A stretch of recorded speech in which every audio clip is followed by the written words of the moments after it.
আসসালামু আলাইকুম রহমতুল্লাহি বারাকাতু। বাংলার জমিনে কোরআনের আইন দিয়ে সংসদ চলুক এবং সারা বাংলাদেশ চলুক, কোর্ট কাছারি এবং অল এভরিথিং সব কোরআনের আইন দিয়ে চলুক। এই কথাটা যারা মেনে নিতে চাচ্ছে না এবং মানে না, তাদেরকে বলছি এখনো সময় আছে। ভারতের টিকিট কেটে পালিয়ে যান, না হয়তো পরবর্তীতে এই সময়টুকু পাবেন না। আল্লাহ যেন এদেরকে হেদায়েত থাকলে হেদায়েত দেন, না হলে যেন খুব তাড়াতাড়ি ধ্বংস করে দেন।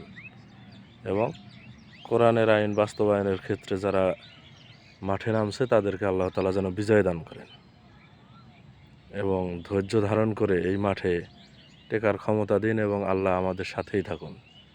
আমিন।